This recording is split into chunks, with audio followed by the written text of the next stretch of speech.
여러분 안녕하십니까? 수요일 뉴스나이트 시작합니다. 미국에 구금된 우리 국민이 예정대로라면 내일 오후에 귀국할 것으로 기대됐지만 일정에 차질이 생겼습니다. 외교부는 미국 측의 사정으로 계획했던 전세기 출발 일정이 지연됐다고 밝혔는데 석방 절차 조율이 쉽지 않은 것으로 보입니다. 먼저 나혜인 기자가 보도합니다. 구금된 국민을 태울 전세기가 한창 미국으로 날아가고 있던 오후 3시 50분쯤 외교부가 짧은 공지문을 냈습니다. 우리 국민이 애초 계획대로 현지 시간 10일 귀국행 전세기를 타는 건 어렵게 됐다고 밝힌 겁니다. 출발이 지연된 이유는 미국 측 사정이라고만 언급하며 가급적 조속한 출발을 위해 협의하고 있다고 전했습니다. 애초 우리 기업 직원들은 현지 시간 10일 오후 2시 반쯤 미국 애틀랜타 공항으로 간 대한항공 전세기를 타고 우리나라로 돌아올 예정이었습니다. 아예 10일 출발이 불발되면서 귀국 일정은 한두 시간 늦어지는 게 아니라 최소 하루 이상 밀릴 것으로 보입니다. 앞서 우리 정부는 미국과의 석방 교섭은 마무리됐다고 밝혔습니다. 이에 따라 수백 명을 석방하는 데 필요한 미국 측 행정 절차가 더뎌 지연됐을 가능성이 있습니다. 구금시설에서 430km 떨어진 애틀랜타 공항까지 우리 국민을 이송하는 방식을 두고 미국 당국과 이견을 좁히지 못한 게 아니냐는 관측도 나옵니다. 버스로 모시고 올 때 법 집행기관이 또 본인들이 또 고집하는 그런 방식들이 있습니다. 마지막 행정 절차에 협상을 지금 최선을 다하고 있고. 실무적 차원을 넘어 잦은 출국과 추방 사이 우리 국민의 귀국 형식을 두고 한미 간 조율이 안 됐을 가능성도 거론됩니다. YTN 나인입니다. 미국 이민당국에 구금된 우리 국민의 석방이 갑자기 지연되면서 대통령실도 현지 상황에 촉각을 곤두세우고 있습니다. 이재명 대통령은 오늘 서울 마포구에서 국민성장펀드 보고대회를 주재하던 중 관련 내용을 쪽지로 보고받았습니다. 이 대통령은 행사가 끝난 직후 외교 안보 라인을 통해 구체적인 상황을 보고받고 대응 방안 등을 논의한 것으로 알려졌습니다.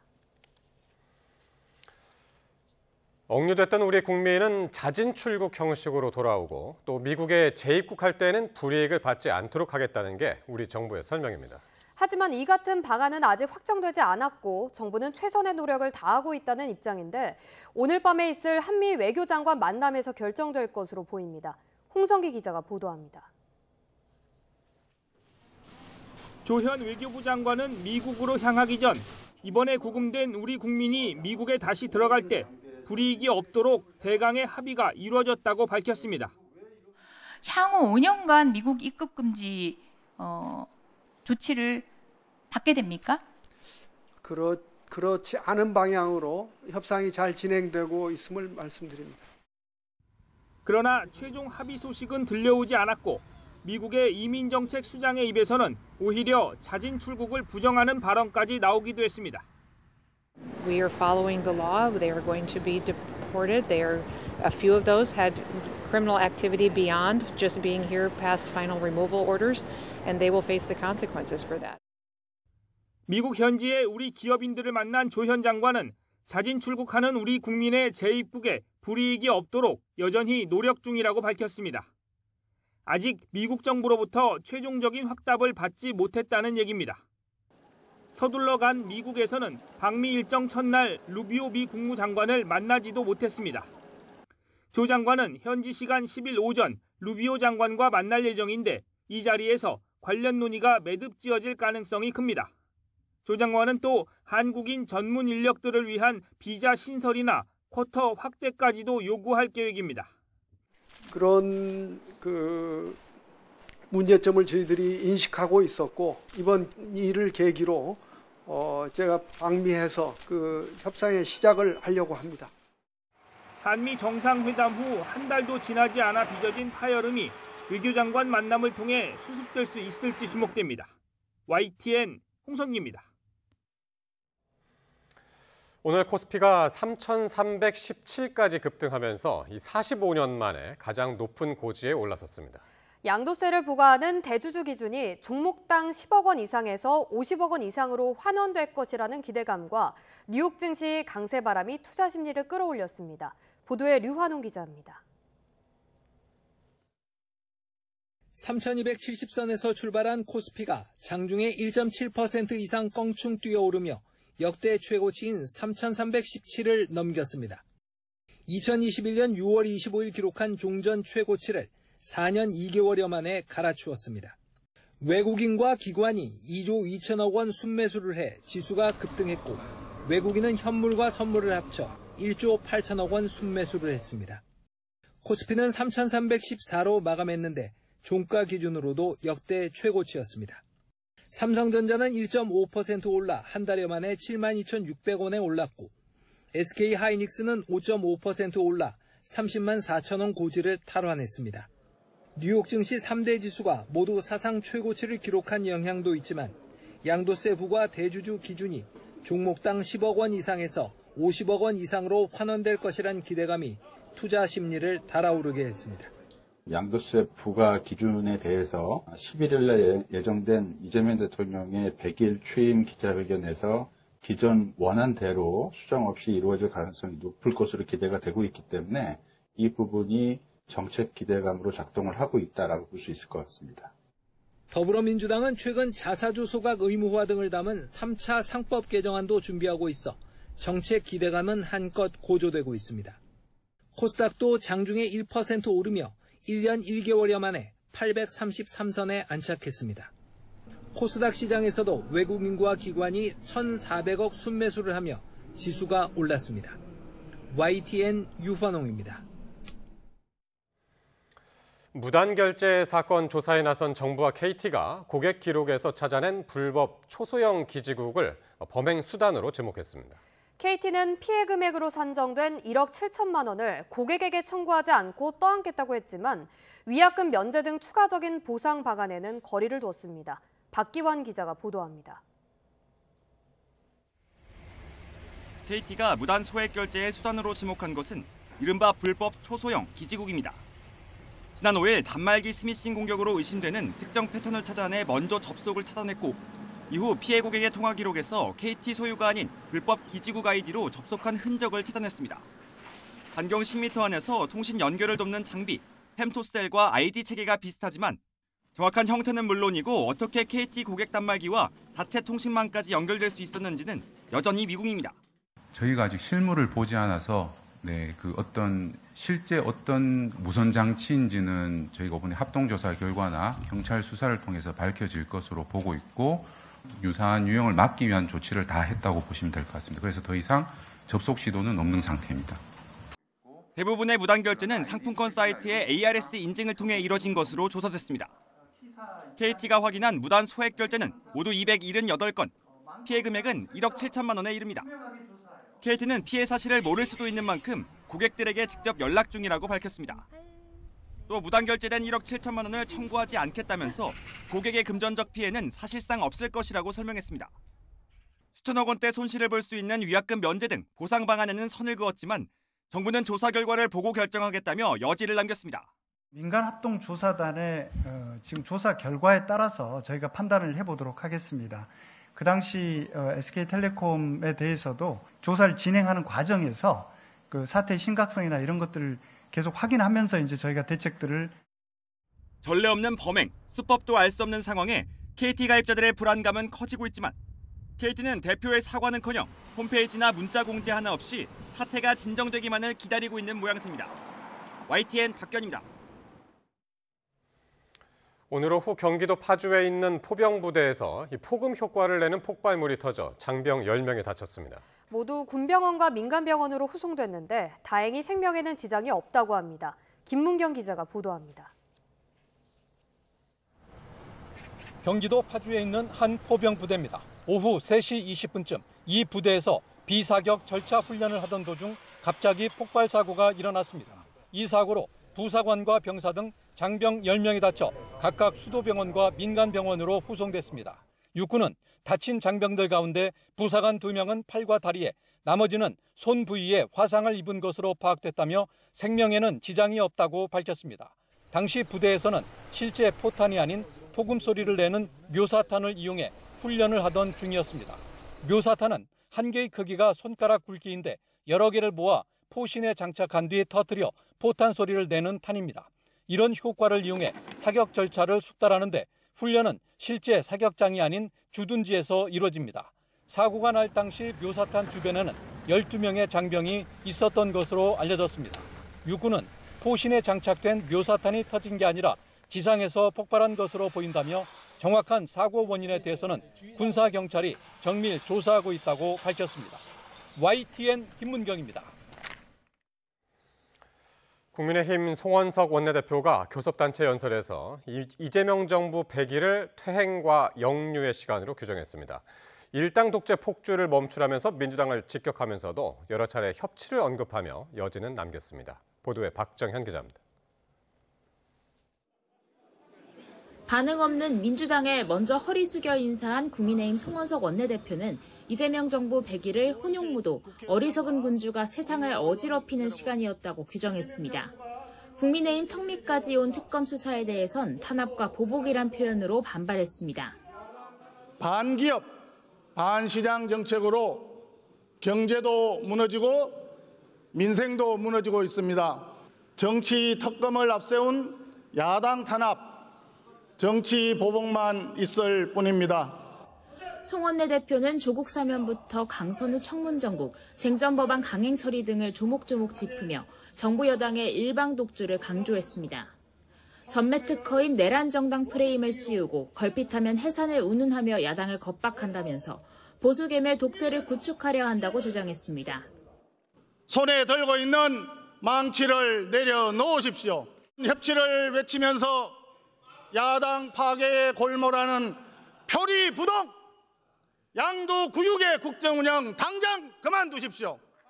다만 검찰개혁과 방송법 등은 특별위원회를 만들어 논의하자면서 여당에 손 내밀고 대한정당 면모도 부각했습니다. 협치도 세 차례 언급했는데 협치와 통합이 없었던 전날 정청래 대표 연설과 차별화한 거란 해석입니다.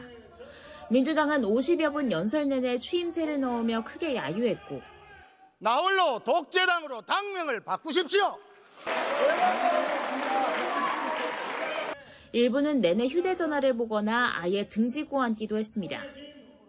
민주당 정청래 대표는 연설문에 이재명을 윤석열로 바꾸며 딱 어울린다면서 협치를 빌미 삼은 협박이라고 혹평했습니다. 무슨 반공 웅변대회 하는 것이냐. 너무 소리를 꽥꽥 질러가지고 귀에서 피가 날 것 같습니다. 서로를 향한 고성과 질타가 가득했던 본회의장 모습은 방청온 초등학생들도 지켜봤습니다. 이틀간의 교섭단체 대표 연설은 연말까지 이어질 정기국회에 서막에 불과하다는 우려가 나옵니다. YTN 박정현입니다. 더불어민주당과 국민의힘이 3대 특검법 수정안에 합의해서 내일 본회의에서 처리하기로 했습니다. 국민의힘 송원석 원내대표의 이른바 망언 논란을 딛고 타결이 된 건데 정기국회 파행도 일단 피하게 됐습니다. 윤웅선 기자입니다. 민주당 정청래 대표는 전날 자신의 교섭단체 연설 중에 역대급 망언이 나왔다며 최고위원회의 현장에서 영상을 틀었습니다. 노상원 수첩이 현실로 성공했더라면 이재명 대통령도 저 정청래도 이 세상 사람이 아니었을 것입니다. 아니 제발 그래 됐으면 좋았을 텐데. 소리 지르고 항의하는 건 알겠는데 어찌 이런 말을 할 수 있습니까? 자수하고 사과하시기 바랍니다. 그리고 4시간쯤 뒤 민주당은 목소리 주인공이 국민의힘 송원석 원내대표라며 한 매체가 찍은 영상을 공유했습니다. 차마 입에 올릴 수도 없는 망언이라며 의원직 사퇴까지 촉구했고 국회 윤리위원회 제소를 넘어 의원 제명까지 모든 수단을 총동원해 책임을 묻겠다고 했습니다. 차마 입에 담기조차 어려운 끔찍한 망언을 한 국민의힘 송원석 원내대표는 제 정신입니까? 살얼음판 분위기 속에 더 센 특검법 등을 의제로 원내대표가 만났는데 예상과 달리 여야는 극적으로 합의문을 도출했습니다. 3대 특검법 개정안에 대한 국민의힘의 수정 요구를 수용한다. 금융감독위원회 설치와 관련된 법률 재개정에 최대한 협조한다. 3대 특검의 수사기간을 더 늘릴 수 있는 조항을 개정안에 담지 않기로 했고 인력 증원도 10명을 넘지 않는 선에서 최소화하기로 했습니다. 대신 국민의힘은 정부 여당이 짠 금융당국 조직 개편에 협조하기로 했습니다. 줄다리기가 이어졌던 나경원 의원의 법사위 간사 선임 역시 타결됐습니다. 더 센 특검법으로 불린 개정안을 놓고 24시간 필리버스터 공방전 등 정기국회 파행은 일단 피하게 됐습니다. YTN 윤웅성입니다. 국회 법제사법위원회가 오는 22일 전체 회의를 열고 이른바 관봉권 띠지 분실 사건 등을 다루는 검찰개혁 입법 청문회를 다시 개최합니다. 법사위는 오늘 전체 회의에서 검찰의 수사 기소권 오남용 사건과 정치권 표적 수사 사건 등을 조사하는 입법 청문회 실시 계획서를 더불어민주당 주도로 채택했습니다. 민주당은 띠지 유실 사건과 관련된 서울 남부지검의 이희동 전 1차장검사와 박건욱 전 부장검사, 당시 압수계 소속이던 수사관 등을 증인으로 출석하라고 했습니다. 반면 국민의힘은 검찰 해체에 따른 부작용 질의를 위해 박상용 수원지검 부부장검사, 강백신 대구고검검사, 엄희준 광주고검검사를 증인으로 신청했습니다. 내란 특별재판부 추진을 공개적으로 비판했던 더불어민주당 박희승 의원이 자신의 발언이 부적절했다며 사과했습니다. 박 의원은 오늘 자신의 SNS에 위헌 논란을 꼼꼼히 살피고 사전에 해소해야 진정한 내란 척결을 이룰 수 있다는 취지로 한 말이었다며 이같이 밝혔습니다. 다만 이 과정에서 윤석열 전 대통령의 계엄에 비유한 건 적절치 않았다며 앞으로 진위가 왜곡되거나 갈등이 커지지 않게 신중을 기하겠다고 강조했습니다. 이재명 대통령이 오늘 국회에 최교진 교육부 장관 후보자와 이혁원 금융위원장 후보자, 주병기 공정거래위원장 후보자의 인사청문 경과 보고서를 보내달라고 다시 요청했습니다. 강유정 대통령실 대변인은 서면 브리핑에서 이 대통령이 여야 합의를 통한 보고서 채택을 기다렸지만 국정 공백을 둘 수 없어서 수요일인 오늘과 목요일인 내일 이틀간의 기간을 두고 청문 보고서 송부를 재요청했다고 밝혔습니다. 인사청문회법에 따라 재송부 요청 기간에도 청문 보고서가 채택되지 않으면 이 대통령은 이들 새 후보자를 임명할 수 있습니다. 네, 계속해서 특검 소식입니다. 비상계엄 해제 표결 방해 의혹을 수사하는 조은석 특별검사팀이 국민의힘 한동훈 전 대표에 대해서 공판 전 증인 신문을 청구했습니다. 특검은 한 전 대표가 진실을 밝히는 데 가장 필요한 사람이라며 빠른 협조를 바라고 있습니다. 신규혜 기자가 보도합니다. 내란 특검이 국민의힘 한동훈 전 대표에 대해 공판 전 증인 신문을 청구했습니다. 지난해 12월 비상계엄 해제 요구안 표결 당시 국민의힘 지도부에서 어떤 논의가 오갔는지 듣기 위해서입니다. 공판 전 증인 신문은 수사 핵심 관계자가 수사기관에 협조하지 않을 때 재판 형식으로 진술을 듣는 절차입니다. 특검은 앞서 한 전 대표에게 참고인 조사 협조 요청을 보냈지만 한 전 대표가 이에 응하지 않았던 상황. 특검은 브리핑에서 내란 사건이 다시는 일어나지 않도록 역사적 진실을 규명해야 한다며 국민이라면 누구나 형사 절차에 협조해야 한다고 증인신문의 필요성을 강조했습니다. 앞서 한 전 대표는 지난 2월 출간한 자신의 저서에서 계엄 당일 추경호 전 원내대표와 자신의 메시지가 충돌했다는 취지로 당시 상황을 자세히 밝혔습니다. 한 전 대표는 자신은 본회의장으로 모이라는 메시지를 냈지만 추 전 원내대표가 당사로 모이라는 메시지를 냈다며 이로 인해 혼선이 생겼다고 적었습니다. 그러면서 결국 본회의장에는 국민의힘 의원이 18명밖에 모이지 못했다며 나중에 표결에 참여하지 못한 의원들이 아쉬움을 표하기도 했다고 설명했습니다. 특검은 추 전 원내대표가 직권을 남용해 다른 의원들의 표결권을 침해했다고 보고 있는데 한 전 대표의 당대표 업무를 방해했다는 혐의도 적용할지 검토하고 있습니다. 특검은 증인신문 청구 결과와 상관없이 한 전 대표가 참고인 조사에 응하는 쪽이 더 낫다며 빠른 협조를 바라고 있습니다. 수사기한이 한정된 특검 앞에 법원이 어떤 결론을 내놓을지 주목됩니다. YTN 신기혜입니다. 국민의힘 한동훈 전 대표가 조은석 특별검사팀의 기소 전 증인신문 청구와 관련해 더 말할 것이 없다고 선을 그었습니다. 한 전 대표는 오늘 자신의 SNS에 비상계엄 당시 자세한 경위에 대해서 책과 언론 인터뷰, 다큐멘터리 문답으로 알고 있는 전부를 상세히 밝혔다며 이같이 적었습니다. 이어 군부대와 교회, 공당 등에 대한 특검의 과도한 압수수색과 언론을 이용한 압박에 대해 우려한다고 덧붙였습니다. 삼부토건 주가 조작 의혹에 연루된 이기훈 부회장이 목포에서 체포됐습니다. 구속심사를 앞두고 도주한 지 56일 만입니다. 최민기 기자입니다. 삼부토건 주가 조작 의혹을 수사하는 민중기 특별검사팀이 이기훈 부회장을 체포했습니다. 관련 의혹과 관련한 구속심사를 앞두고 도주한 지 56일 만입니다. 특검은 목포에 있었던 이 부회장을 서울경찰청 형사기동대와 공조해 붙잡는 데 성공했습니다. 특검은 이 부회장을 곧바로 조사하지 않고 유치 장소인 서울구치소로 압송했습니다. 앞서 특검은 삼부토건 주가 조작 의혹으로 이기훈 부회장을 소환한 지 하루 만에 구속영장을 청구했습니다.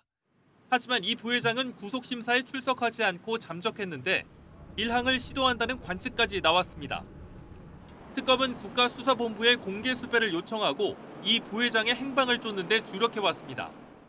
특검은 공개된 수배 전단에서 이 부회장이 부정한 수단을 이용해 삼부토건 주가를 조작하고 수백억 원 상당의 부당이득을 취득했다고 적시했습니다. 같은 혐의를 받는 삼부토건 이일준 회장과 이은근 전 대표는 이미 구속 상태로 재판을 받고 있습니다. 특검은 지난달 이 부회장이 대표를 맡고 있는 웰바이오텍을 압수수색하며 조사 내용을 다져왔습니다. 주가 조작의 기획자이자 주범으로 지목된 이 부회장이 체포된 만큼 삼부토건 주가 조작 의혹과 김건희 씨의 연결고리가 드러날지 주목됩니다. YTN 최민기입니다. 이우환 화백 그림과 관련해 소환 통보를 받은 김건희 씨 오빠가 내일 특검에 출석하지 않기로 했습니다. 특검은 김 씨에게 다시 소환을 통보할지 검토하고 있다고 밝혔습니다. 안동준 기자의 보도입니다. 김건희 씨 오빠 김진우 씨가 특검의 참고인 신분 소환 통보에 응하지 않기로 했습니다. 특검은 김 씨가 애초 소환 통보에 출석하겠다는 의사를 전달했지만 돌연 입장을 바꿨다고 밝혔습니다. 변호인 일정과 관련한 사정이 있다는 건데 특검은 이와 관련한 불출석 사유서나 별다른 의견이 제출된 건 아니라고 설명했습니다. 특검이 김 씨에게 소환을 통보한 건 김 씨 장모 집에서 발견된 이우환 화백 그림 관련 의혹을 수사하기 위해서입니다. 특검은 김상민 전 부장검사가 공천 청탁이나 공직 임명의 대가로 김건희 씨 측에 그림을 건넨 게 아닌지 의심하고 있습니다. 다만 김 전 검사는 김진우 씨 요청으로 자금을 받아 그림을 구매해 전달했을 뿐이라고 주장했습니다. 김건희, 김진우 일가가 그림을 산다는 정보가 새 나가면 그림이 최소 두세 배 뛸 수 있다는 것 때문에 특별히 좀 그 신분을 숨기고 사달라고 부탁했었어요. 특검은 김 전 검사 진술을 확인하기 위해 김진우 씨에 대한 조사가 필요하다고 보고 있습니다. 김 전 검사 진술의 진위를 확인하는 건 물론 김진우 씨가 왜 장모 집으로 그림을 옮겼는지도 확인이 필요하기 때문입니다. 특검은 소환에 불응한 김 씨에 대해 다시 소환을 통보할지 검토하고 있습니다. YTN 안동준입니다.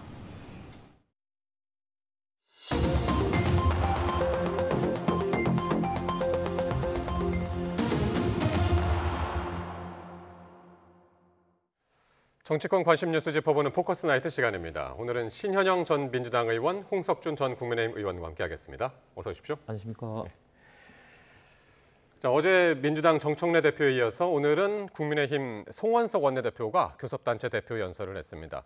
취임 100일을 맞는 이재명 정부에 대한 평가로 포문을 열었는데요. 먼저 들어보시겠습니다. 이재명 정부가 출범한 지 100일이 되어갑니다. 지난 100일은 한마디로 혼용무도, 어리석은 군주가 세상을 어지럽게 만든 시간이었습니다. 정치는 협치를 파괴하는 거대 여당의 폭주 속에 정치 특검을 앞세운 야당 탄압, 정치 보복만 있을 뿐입니다. 일당 독재의 폭주를 멈추십시오. 무한 정쟁을 불러오는 선동과 협박의 정치를 중단하십시오. 네, 송원석 원내대표 이재명 정부의 100일은 혼용무도, 어리석은 군주가 세상을 어지럽게 만든 시간이었다라고 규정을 하면서 연설을 시작했습니다. 신 의원님. 네. 어떻게 들으셨습니까? 지난 3년간의 윤석열 정부가 바로 혼용무도했었죠. 이것을 회복하는 이재명 정부의 100일이었다고 말씀드릴 수 있고요. 단적인 예가 오늘 코스피가 3,317, 4년 만에 최고치를 경신하지 않았습니까? 그렇기 때문에 가라앉고 있는 대한민국을 오히려 회복시키고 성장시킨 이재명 정부의 성과가 이렇게 나타난 날 송원석 원내대표는 비판을 위한 비판을 위해서 경제가 무너지고 있다라고 했죠. 그것을 국민들이 공감을 할 수 있겠습니까? 그래서 야당은 당연히 여당을 견제하고 또 정부에 대한 쓴소리를 하는 것이 맞긴 하지만 그래도 합리적인 지적 그리고 대안을 가지고 이야기하는 그런 국민의힘이 됐으면 좋겠다라는 바람으로 안타까운 마음으로 바라보았고요. 그래도 그나마 다행인 것은 일부에서의 정치적 연대를 하겠다라는 약간의 그런 민생과 그런 유능한 야당이 되겠다라는 그런 포부도 내보였거든요. 그런 면에서는 뭐 검찰 개혁의 필요성에 동감을 한다. 그래서 본인들도 대안을 내겠다라는 얘기도 했었고 또 사개특위에서 같이 머리를 맞대고 책임 있는 검찰 개혁의 논의를 시작해 보자. 이런 부분에 있어서 이제는 반대를 위한 반대 그리고 정말 발목 잡는 국민의힘이 아니라 제대로 된 그런 야당으로서 역할을 할 수 있을까에 대한 일부의 기대도 해보는 오늘 하루였습니다. 예. 긍정적인 부분도 지금 함께 언급을 해주셨습니다. 네, 홍 의원님. 예, 그 송원석 원내대표의 그 발언은 이제 국어 문법적으로 본다면 두괄식이었던 것 같습니다. 두괄식. 그러니까 앞부분에는 굉장히 강하게 비판을 하는 듯한 혼용무도 이렇게 이야기하면서 했는데 나중에 가면 갈수록 점점 이제 민생을 위해서 협치를 하자 이런 어떤 제안을 했죠. 처음 이제 모두 부분에 지금 현재 그 민주당에 의한 어떤 입법 폭주 그리고 3대 특검에 의한 어떤 정치 탄압, 야당 탄압을 좀 강조를 하면서 특히 지금 대한민국이 이재명 정권 들어와서 대외적으로 미국과의 어떤 관세 협상을 비롯해서 굉장히 좀 불확실성이 있고 또 경제 성장에서도 0%, 0%대 경제 성장, 특히 또 방만한 천문학적인 이런 어떤 국채 발행 등으로 인한 그런 우려를 표명하면서 같이 이제 맞대야 될 여러 가지 이슈들, 사개특위를 통한 검찰개혁, 사법개혁이었던 문제라든지 그리고 민주당에서 일방적으로 독주 속에 처리해버린 더 센 상법이라든지 노란봉투법이라든지 특히 방송 3법이라든지 이런 부분에 있어서는 여러 가지 부작용이 있는 만큼 빨리 특위를 만들어서 빨리 해보자는 그런 것과 더불어서 마지막으로는 협치에 대한 어떤 민생 부분에 굉장히 좀 강조를 했는데 사실 재미있는 것은 보면 야당인 지금 송원석 대표는 협치라든지 이런 것을 제안을 많이 했는데 어제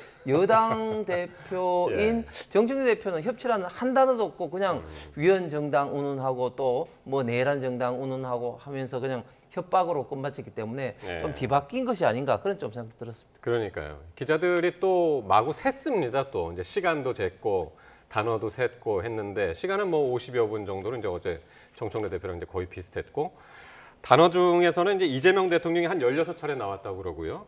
더불어민주당이 12차례. 그러니까 이제 공세를 퍼부으면서 이제 했던 얘기들이 많았고 지금 말씀하신 홍 의원님 말씀하신 것처럼 협치가 한 3번 나왔습니다. 어제 이제 정청래 대표한테는 없었던 그런 단어들이었습니다. 지금 뭐 3대 특검이 운영이 되고 있는데 그중에서 뭐 추경호 원내대표나 그날 비상계엄에 가담했던 국민의힘 일부 의원들 그리고 권성동 의원의 이제 체포 영장 이런 부분에 있어서 국민의힘의 위기가 계속되고 있다.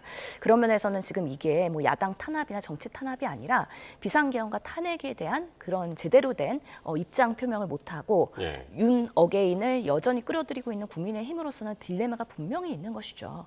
이런 부분에 있어서 일부 정부 여당과의 협치가 매우 절실한 것 아니냐라고 한번 생각해 볼 수 있고요. 특히나 이재명 대통령과의 그런 회담을 통해서 여야 당대표가 손을 맞잡지 않았습니까? 그렇기 때문에 단순히 그날의 이벤트가 아닌 실행을 옮기는 국회의 모습을 보여야 할 텐데 그런 면에서 물론 당연히 교섭단체 대표 연설에서는 강하게 나올 수밖에 없는 여러 가지의 그런 한계는 있지만 그런 협치의 결과물들이 오늘도 또 하나씩 나오고 있는 것 같아서 국민들한테는 싸울 땐 싸우더라도 일할 땐 일해라. 그런 부분에서 지금 국회가 돌아오고 있는 것 아니냐라는 생각도 듭니다. 그럼 바로 그 얘기를 좀 해볼 텐데 바로 이제 교섭단체 대표 연설이 오전에 있었고 오후에 양당의 이제 원내대표단이 만나서 3대 특검 법안 개정안에 대해서 극적인 합의를 이뤘습니다. 그러니까 협치의 첫 번째 결과물이다 이렇게 보면 되겠네요. 예, 저는 좀 그렇게 생각하고 싶습니다. 왜냐하면 장동혁 대표가 이재명 대통령에게 뭐 여러 가지 이야기를 했습니다만 크게 5가지 요구를 했다고 볼 수가 있죠.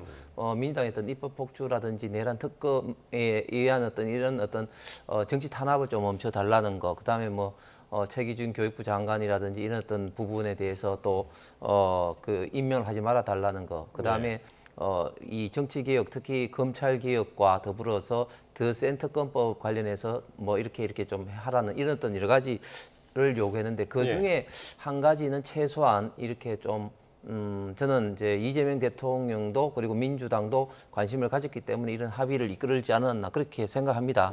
그럼에도 불구하고 그저께 이렇게 그 3자 즉 대통령과 여야 대표가 만났을 때 참 어떻게 보면 좀 악수하는 게 뉴스가 될 정도로 참 어렵게 악수를 했지 않습니까? 그런 어떤 역할을 한 것이 이재명 대통령이고 사실은 3자가 모여서 여야 협치 어떤 분위기를 조성하는 데 있어서 국민들로부터 가장 어떻게 보면 좀 박수를 받은 사람이 저는 이재명 대통령이라고 생각을 하는데 왜냐하면 정청래 대표가 사람하고만 악수한다고 했는데 아직까지 사람인지 아닌지는 모를 듯 그런 100일도 안 지나고 마늘을 먹고 있는 장동혁 대표하고 악수를 했다는 것 자체가 의미 있는 어떻게 보면 좀 그런 만남을 주선했으니까. 만남을 주선한 그런 어떤 거였기 때문에 이재명 대통령에 대한 그런 어떤 국민적인 호감도가 높아가는 그런 시점 다음 날 교섭단체 대표 연설을 하는 정청래 대표가 그런 이야기는 싹 빼버리고 그냥 뭐 내란 정당이니 또 뭐 위헌 정당 심판을 해소할 수 있다, 뭐 청구할 수 있다든 이런 식으로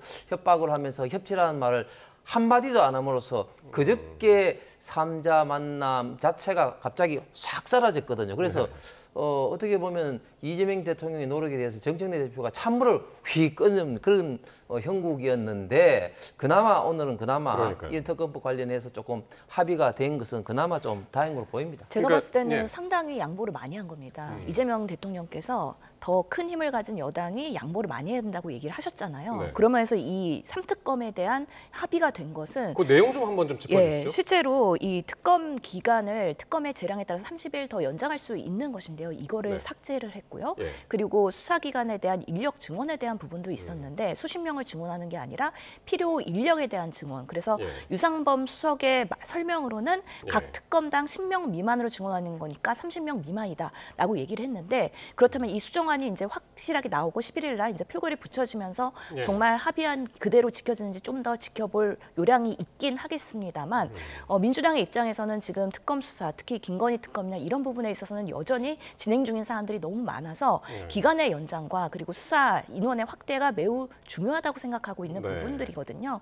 그렇기 때문에 이런 부분에서 큰 틀에서의 양보를 한 것은 정말 그 이재명 대통령의 만남 이후에 그 약속을 지키려는 민주당의 그런 모습이고 특히나 나경원 의원 이제 법사위에 간사로 선임한다는 거 아니겠습니까? 그러니까요. 이런 부분도 상당히 갈등 속에서 안 될 것 같은 그런 요원한 분위기였는데 이것도 결국에는 각 당의 원내대표가 손을 잡음으로 인해서 결과로 국민들한테 보여질 것 같다는 기대감이 있습니다. 그러니까 지금 말씀하신 것처럼 절대 합의가 안 될 것 같던 부분들이 오늘 합의가 있었던 거거든요. 그러니까 3대 특검법 개정안이 앞서서 이제 민주당 주도로 해서 이제 법사위를 통과했고 거기에 대해서 이제 국민의힘이 헌법재판소의 효력정지 가처분까지 내면서 이거 법적 다툼까지 가겠다 싶었는데 오늘 그게 다 합의가 됐고 이제 그 나경원 오선의 나경원 의원을 법사위에 이제 간사로 하기로 그렇게 이제 합의를 했단 말이에요. 근데 이제 따지고 보면 이렇습니다. 그게 사실 어떻게 보면 당연한 거죠. 왜냐하면 간사 선임은 정당의 자율성에 의해서 당연히 간사가 정당에서 뽑히면은 당연히 그냥 요식행위로 상임위에서 그냥 지나갑니다. 그런데 마치 그것을 하나의 큰 어떤 권한 행사를 하면서 추미애 법사위원장이 지금까지 끌고 있는 것 자체가 굉장히 문제였던 것이죠. 그다음에 특검법 관련해서도 지금 이제 가장 특검법 이제 핵심적인 내용이 결국 이제 기간을 연장하고 이제 관련된 인력 정원을 하는 건데 사실은 뭐 기간을 연장하지 않는다고 해서 수사를 하지 않는 것이 아니라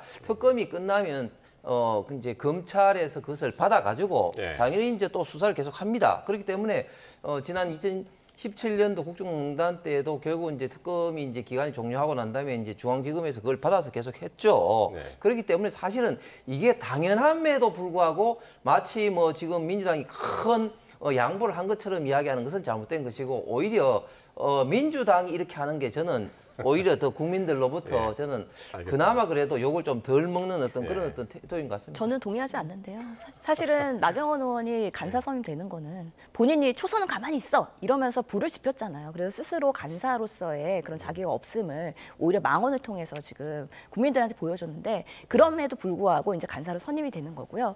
특히 특검이 끝나고 나면 이제 국가수사본부로 이관이 될 텐데 그럴 때 기존의 안에는 특검의 지휘하에 국가수사본부에서 지속적으로 이제 추진을 하는 거였는데 그 부분에 대한 또 삭제가 된다고 하는 삭제. 부분이니까 예. 이것도 통 큰 양보라고 볼 수가 있기 때문에 사실은 우리 당 입장에서는 많은 그런 출혈이 있음에도 불구하고 정말 협치를 위한 그 실행을 오늘 한 걸음 보여주신 거다라고 말씀드릴 수 있겠습니다. 그런데 이렇게 이제 오늘 그 양당 원내대표단이 합의가 더욱 극적이었던 게 말이죠. 그 전에 이런 일이 있었습니다. 이 전날 있었던 정청래 대표의 교섭단체 대표 연설 당시에 본회의장에서 있었던 일로 민주당이 역대급 망언이다 라면서 이제 비판하면서 발끈했는데 그 관련 발언을 한번 들어보시겠습니다. 어제 제 연설 중에 역대급 망언이 있었습니다. 제 연설이 마음에 들지 않는 것은 알겠는데 소리 지르고 항의하는 건 알겠는데 어찌 이런 말을 할 수 있습니까? 노상원 수첩이 현실로 성공했더라면 이재명 대통령도 저 정청래도 이 세상 사람이 아니었을 것입니다. 제발 그래 됐으면 좋았을 텐데. 믿어지십니까? 노상원 수첩은 비상계엄 때 수백 명, 수천 명을 진짜 죽이겠다고 살해하려고 살인 계획을 한 것입니다. 그것이 성공했다면 이재명 대통령도 저도 그때 죽었을 겁니다. 그것을 경고하고 있는데 그때 죽었으면 좋겠다는 것입니까? 저 목소리의 주인공이 저는 낯익습니다. 묻습니다. 당신은 누구입니까? 제2의 노상원입니까? 이 목소리의 주인공을 찾습니다. 자수하고 사과하시기 바랍니다. 네, 정청래 대표가 노상원 수첩을 언급하면서 그게 성공했더라면 죽었을 수도 있었다라고 한 말에 누군가가 제발 그렇게 되었으면 좋았을 걸이라고 말했다는 건데 목소리의 주인공 찾았죠. 그렇죠. 바로 국민의힘의 원내대표인 송원석 대표의 발언이었던 것이죠. 실제로 본회의의 맨 뒷자리에 있기 때문에 그렇게 잘 들리지 않을 가능성도 있는데 얼마나 크게 얘기했으면은 그런 발표자까지 들렸을까 참 기이한 일입니다. 국민의힘의 그런 일개 의원이 아닌 원내대표가 했다는 사실에 더 충격적일 수밖에 없다고 생각을 하고요.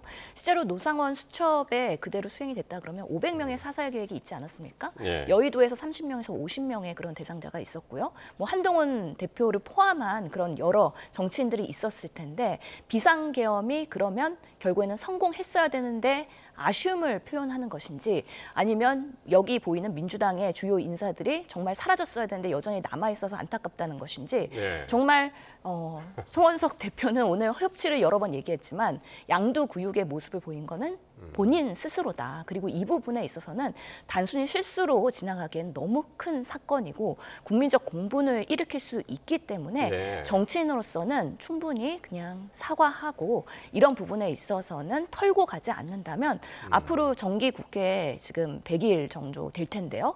아마 큰 충돌이 있을 수도 있다라는 면에서 국민들을 생각한다면 본인이 겸손한 자세를 보일 필요가 있다라고 생각합니다. 그래서 이게 굉장히 이제 비극으로 끝날 뻔했습니다. 이제 민주당에서 송원석 원내대표한테 국회 윤리위재소를 한다든가 국회의원 제명 뭐 이런 얘기들을 하면서 이제 모든 수단을 동원해서 책임을 묻겠다.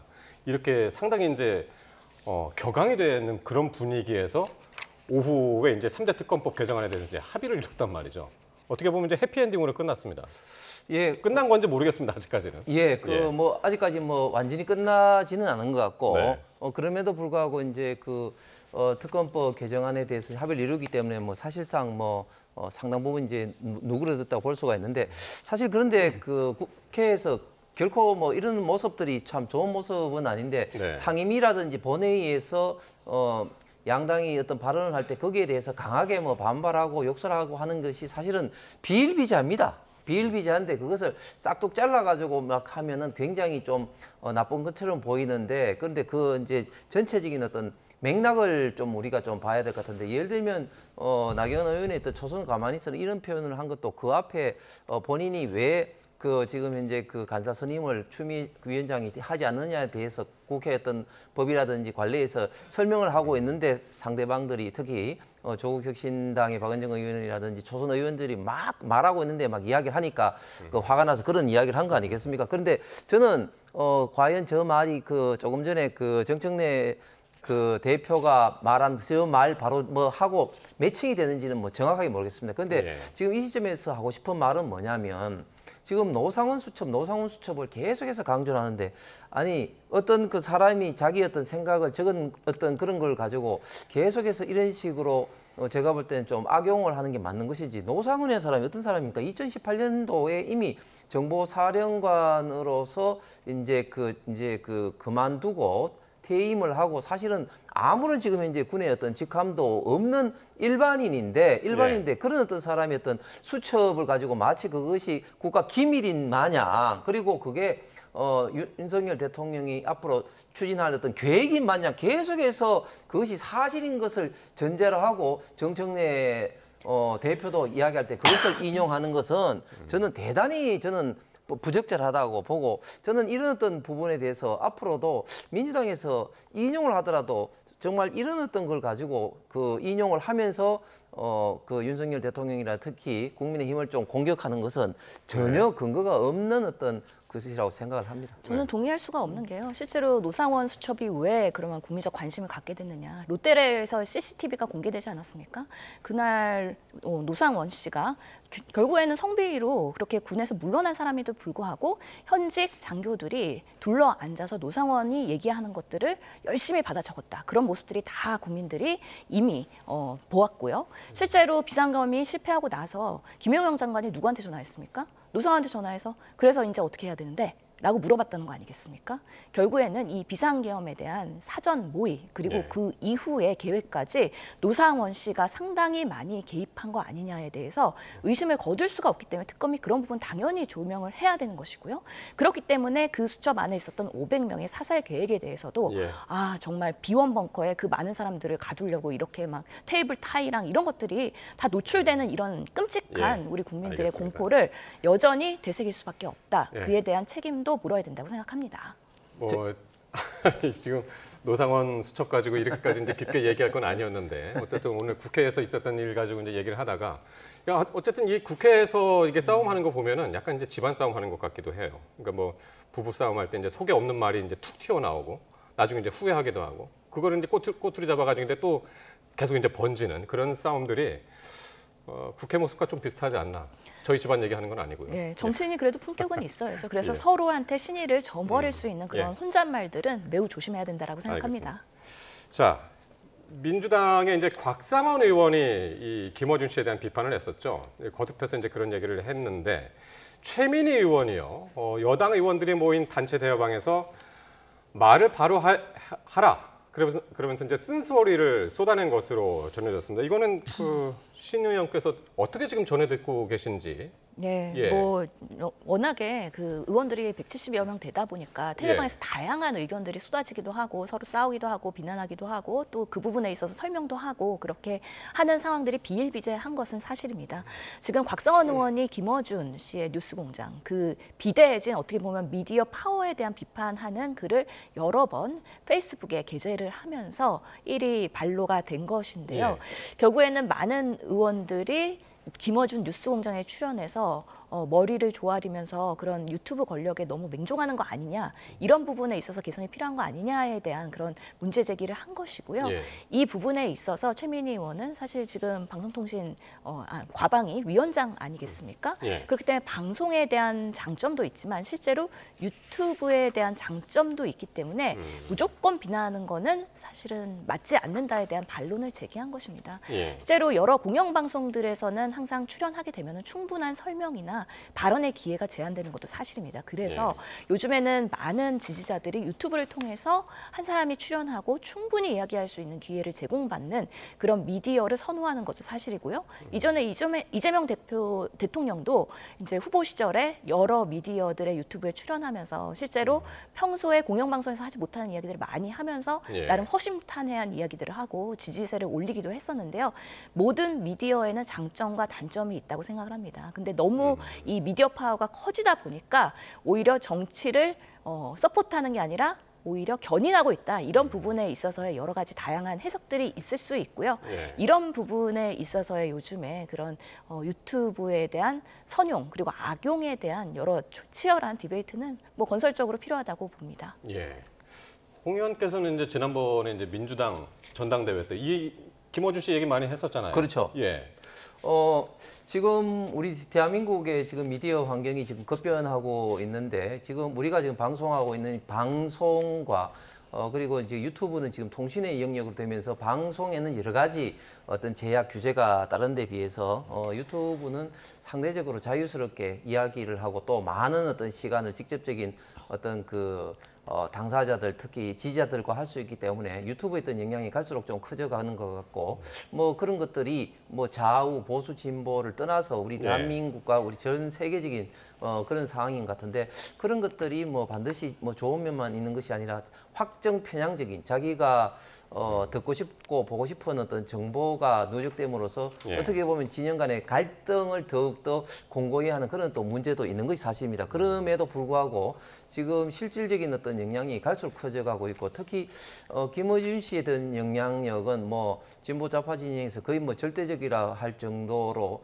지금 커지고 있는 상황인데 우리가 지난번에 이 시간대도 다뤘지만 김어준 쇼에 우리가 딱 했을 때 뭐 10만 이상의 어떤 그런 티켓이 다 매진될 뿐만 아니라 문재인 전 대통령이라든지 우은식 의장이라든지 김민석 총리라든지 정청래 대표가 그때 당시에 참여하기도 했었고 특히 민주당 당대표 선거를 둘러싸고는 결국은 이제 의심이 이긴 어떤 결과로 오기 때문에 더더욱 이제 영향이 커지고 있는 것이 확인이 됐는데 그런데 저는 이런 어떤 상황에서 곽상원 의원이 왜 지금 김어준 씨를 비판하냐. 어떻게 보면 참 무모한 비판이죠. 어떻게 보면 자기 어떤 정치 생명을 걸다시피 한 어떤 무모한 어떤 비판인데 그 무모한 비판을 왜 이 시점에 했을까 생각을 해보면 결국은 지금 정청래 대표가 굉장히 지금 현재 강하게 가고 있고 때로는 지금 명청 갈등이라는 이야기 나올 정도까지 지금 이재명 대통령, 이재명 정부가 좀 충돌하고 있는데 그것에 어떻게 보면 본질 내지는 어떤 뿌리는 김어준 씨의 영향력이 있다. 뭐 그런 어떤 등등등 생각 때문에 비판을 이제 한 것 같은데 저는 굉장히 용기 있는 비판이라고 봅니다. 그래서 이제 일각에서는 이제 뭐 곽상원 의원이 쏘아 올린 작은 공 뭐 이제 그렇게도 이제 이야기를 합니다만은 자 민주당 안에서 이게 소신 발언하신 분이 또 한 분 있죠. 박희승 의원. 박희승 의원이 내란 재판 특별재판부에 대해서 이제 비판을 하면서 그걸 계엄에 이제 빗대어서 그래서 이제 문제가 커졌었는데 오늘 사과를 했습니다. 예, 실제로 내란 특별재판부에 대한 필요성이 민주당에서 제기를 하다 보니까 이것이 위헌 위법할 수도 있다. 그러면서 나중에 헌법소원하면은 오히려 그 결과가 뒤집어질 수도 있기 때문에 우려를 표명하는 박희승 의원의 발언이 사전에 있었고요. 그렇기 때문에 박희승 의원이 더더욱이 이재명 대통령과는 그 연수원 동기이기도 하고 이러다 보니까 파장이 더 크게 되기도 했는데 마치 내란 특별재판부를 비상계엄을 선언한 윤석열의 비교를 하는 바람에 상당한 내부에서의 그런 비판이 있었습니다. 어떻게 비상계엄에 그 비유를 할 수 있을 것이냐. 그런 부분에 있어서 오늘 사과를 할 수밖에 없었는데요.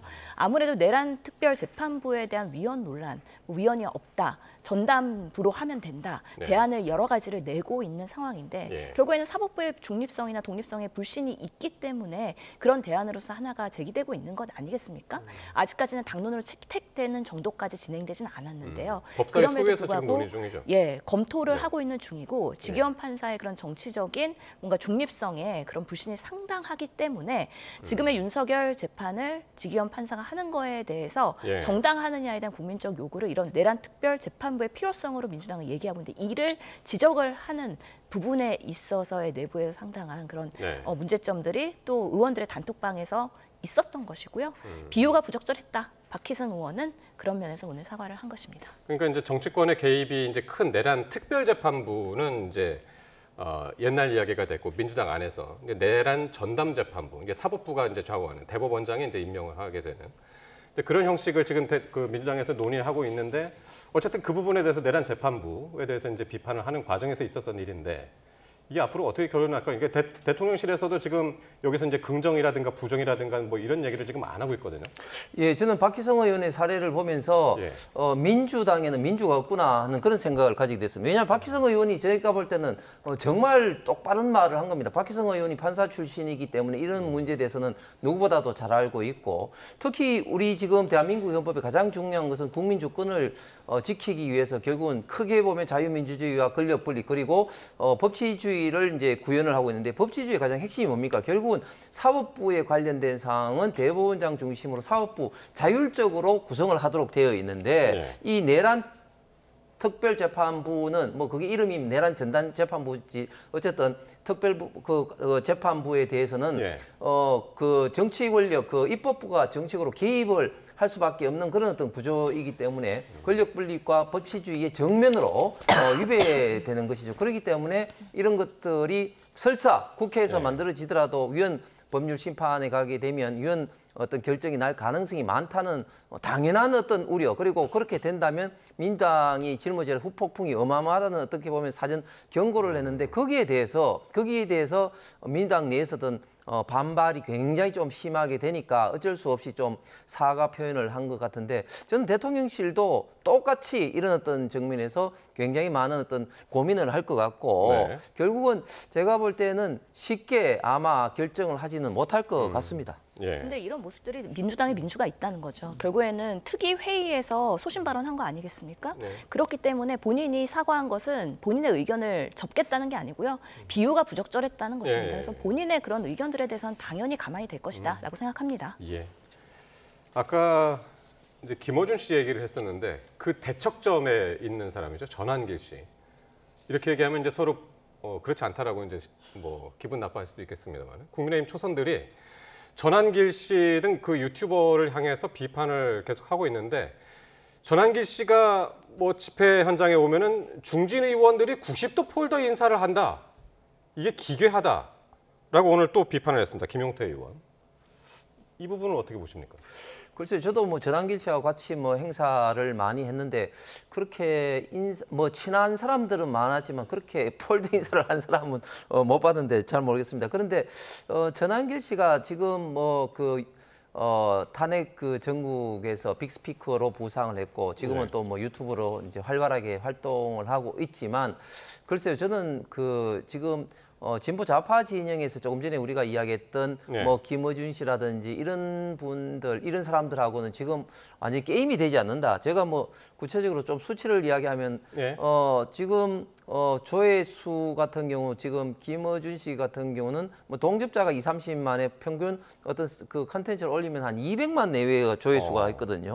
그거에 비해서 전한길 지금 유튜브 뉴스 같은 경우는 지금 그 컨텐츠마다 내용은 다르지만 한 30에서 한 50만 정도 있던 뭐 조회수가 있습니다. 그리고 전한길 씨 같은 경우는 혼자 합니다. 거의 게스트가 없습니다. 거기에 비해서 그 김어준 씨는 많은 사람들이 이제 게스트들이 나오고, 특히 민주당 의원들 같은 경우는 한 사람이 나간 경우도 없고 그냥 몇 사람이 우르륵 나가서 실질적으로 22대 총선에서는 추미애, 전현희 의원 등등이 여성 의원 4-5명이 나가서 김어준 씨가 절하라 하니까 그대로 뭐 절하고 막 그랬지 않습니까? 폴드 인사가 아니라 실제로 절을 하는 거는 김어준 방송에서는 하고 있지만 지금 전한길 씨는 아예 뭐 게스트도 없다. 이런 어떤 말씀드리겠습니다. 그런 조회수 차이가 있는 거는요. 김어준 뉴스공장에는 들을 만한 것이 있다는 겁니다.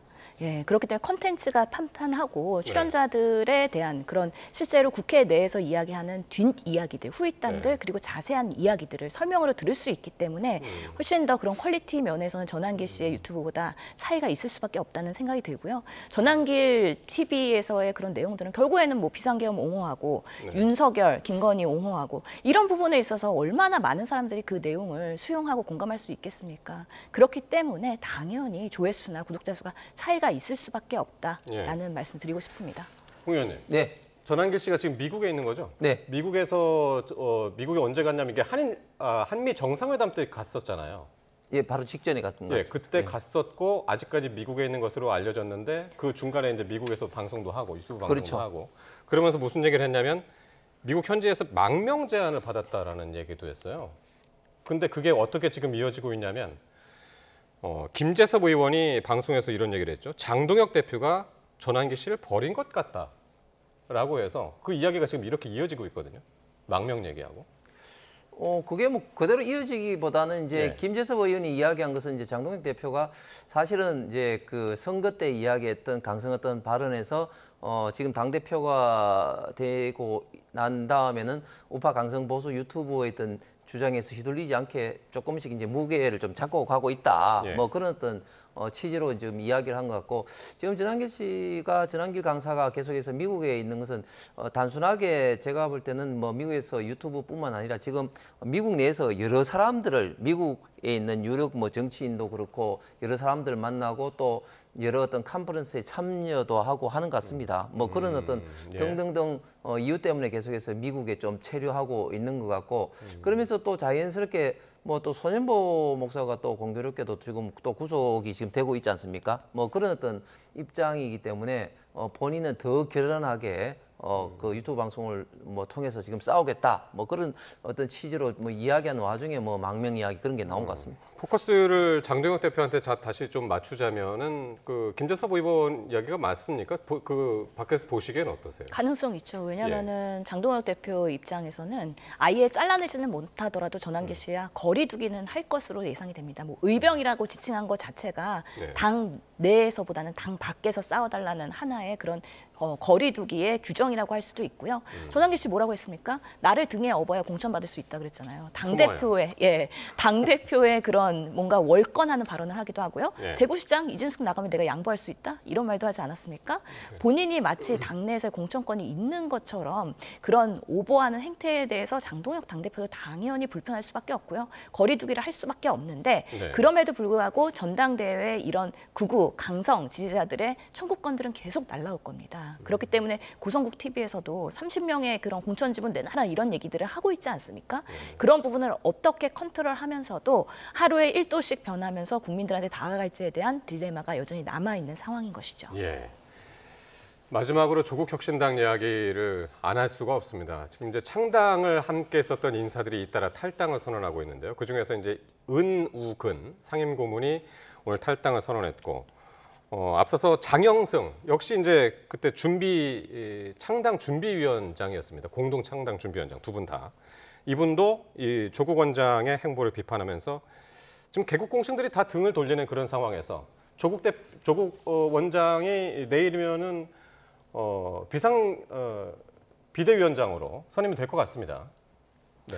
예, 지금 조국 혁신당은 창당 이래 최대 위기인 것 같습니다. 이 위기를 제대로 수습하지 못하면 저는 정당으로서 앞으로 어떤 위상에도 아주 치명적인 결과가 올 것 같은데 자라생치는 조국 혁신당은 네. 정당으로서 뿌리가 있는 것이 아니라 조국 전 대표에 의한 1인 정당으로 20이 때 급조가 되었죠. 그만큼 굉장히 조금 뿌리도 약하고 그리고 저변도 약하다고 할 수가 있는데 이번 사건은 뭐 일회성으로 쉽게 끝나지 않을 것 같습니다. 왜냐하면 이번 사건이 발생했던 것 자체도 사실은 일반 국민들이 봤을 때는 도저히 좀 이해할 수가 없죠.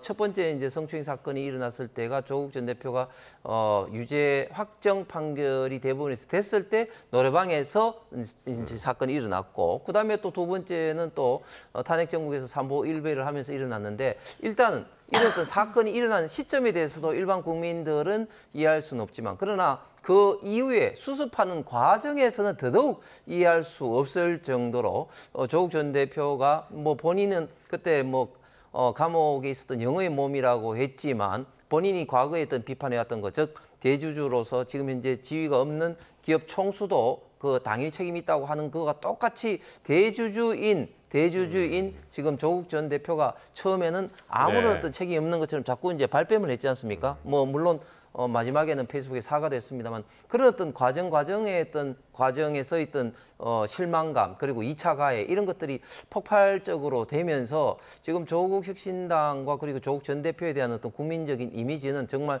수직 낙하를 지금 하고 있는 그런 어떤 단계라고 봅니다. 그런데 이것을 수습해야 된 비대위원장으로서 조국 전 대표가 다시 돌아온다? 예.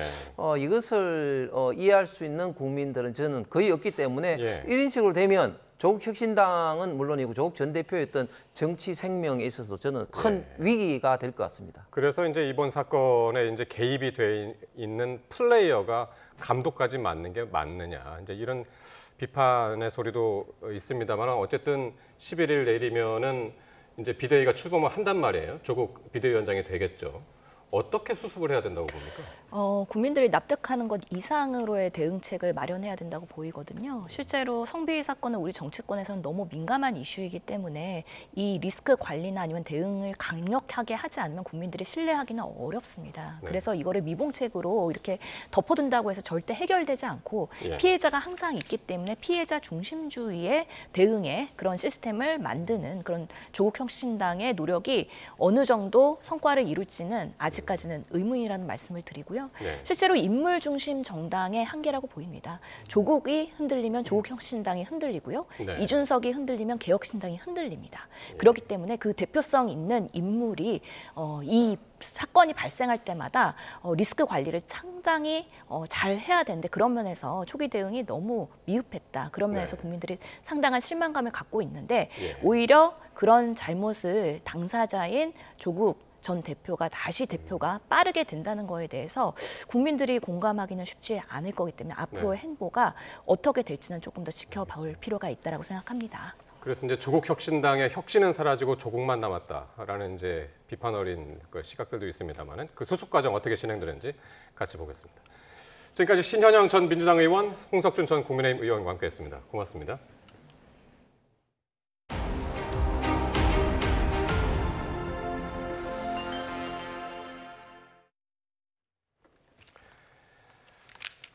네, 전세기 출발이 지연되면서 미국 이민당국에 구금된 한국인들이 공항으로 출발하지 않고 그대로 구금시설에 머물고 있습니다. 구금된 직원들뿐 아니라 기업 등 관계자들도 갑자기 전해진 소식에 큰 당혹감을 나타냈습니다. 미국 조지아주에서 신윤정 특파원이 보도합니다. 전세기 출발 지연 소식이 미 이민당국 수용시설에 전해진 건 현지 시간 10일 새벽 3시였습니다. 전세기를 타기 위해 애틀란타 공항으로 출발하려 예정한 시간을 불과 2시간도 채 남기지 않은 때였습니다. 예상치 못한 전세기 출발 지연 소식이 전해지면서 수용시설 주변에서는 충격 속에 무거운 정적만이 감돌았습니다. 300여 명이 동시에 이동하기 위한 대형 버스 행렬이나 이민당국 관계자 등의 움직임은 전혀 보이지 않았고 경찰만 평소와 다름없이 주변을 순찰했습니다. 현지 당국자는 구금된 한국인들이 공항으로 출발하려던 계획은 취소됐다며 시설에 더 머물게 됐다고 밝혔습니다. 구금 시설 안에는 TV가 있어 바깥 소식을 듣고 있는 만큼 날이 밝으며 구금 한국인들에게도 소식이 전해진 것으로 보입니다. 전날 베이지색 수용복에서 출국을 위해 일상복으로 환복한 것으로 알려진 만큼 그 누구보다 구금된 직원들이 큰 충격을 받았을 것으로 보입니다. 일주일 만에 석방에 기대와 안도감을 가지고 직원들이 떠나는 모습을 먼 발치에서 배웅하려던 업체 관계자는 허탈감을 감추지 못했습니다. 근데 진짜 지금은 저희도 이유를 아직 모르고 너무 황당하고 지금 어떻게 될지 모르겠어요. 협력업체 직원들도 날이 밝으며 소식을 접하자 어떤 이유인지 언제쯤 다시 출발할지 서로 정보를 확인했습니다. 구금 일주일째 장기화 국면으로 이어질지 높은 불확실성에 시설 주변 긴장감이 고조되고 있습니다. 미국 조지아주 폭스턴에서 YTN 신윤정입니다. 외교부는 미국 이민당국에 구금된 우리 국민이 자진 출국이 아니라 추방되는 것이라는 야당 주장에 대해 사실이 아니라고 반박했습니다. 외교부는 오늘 한미 양국이 미국 조지아에 구금돼 있는 우리 국민 전원을 자진 출국 형태로 가장 빠른 시일 안에 귀국시키기 위한 세부 협의를 진행하고 있다고 밝혔습니다.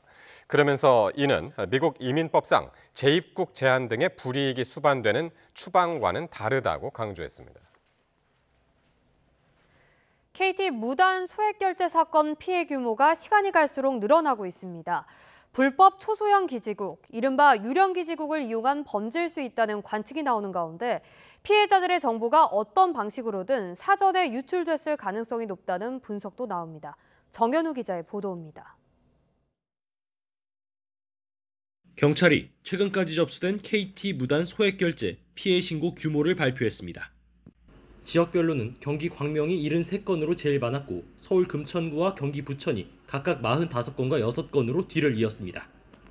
광명을 중심으로 인접한 서울 서남부 지역 위주로 피해가 이어졌던 것으로 보입니다. 1인당 평균 피해 금액은 70만 원꼴로 74건이 접수됐던 사흘 전보다 규모가 크게 늘었습니다. 나도 며칠 전에 좀 이상한 일이 있었는데 라고 생각이 들어서 이제 휴대폰 소액 결제 내역을 확인을 했더니 저도 모르는 사이에 그 금액이 빠져나가 있었던 거죠. 다만 이번에 경찰이 발표한 규모가 KT가 자체 파악한 소액 결제 피해 건수 278건에 피해액 1억 7천만 원보다는 적어 경찰 접수 피해 건수는 앞으로 더욱 늘어날 것으로 보입니다. 경찰은 각 지역 사건을 경기 남부경찰청에서 모아 한 번에 수사할 방침입니다. 현재는 KT 등에서 확보한 자료를 분석하면서 불법 기지국 범죄가 맞는지 또 이들이 어떤 해킹 수법을 사용했는지 조사 중입니다. 또 피해자들의 휴대전화를 포렌식해 범행 과정에서 어떤 흔적이 남았는지 살필 예정입니다. 전문가들 사이에선 실제 불법 초소형 기지국을 사용했더라도 결제 인증 등을 위해선 사용자 정보가 필요한 만큼 해킹범들이 미리 피해자 정보를 확보했을 수 있다는 분석도 나옵니다. 이런 접근이 가능하다라는 전제 조건은 이제 단말에 식별정보학과 IMSI 이런 정보들이 이미 상당수 노출돼 있다라는 거고요. 단순하게 가짜 기지국만 만들어서 성공할 수는 없다고 생각합니다. 중간 과정에 유심도 복제도 해야 되고 그다음에 단말도 복제도 해야 되고 경찰에선 전례가 없는 사건이만큼 수사에 상당 기간이 걸릴 것이란 전망이 나옵니다. YTN 정현우입니다. KT가 무단 소액 결제 사태 초기에 경찰로부터 사건 발생을 통보받고도 허술하게 대응한 정황이 드러났습니다.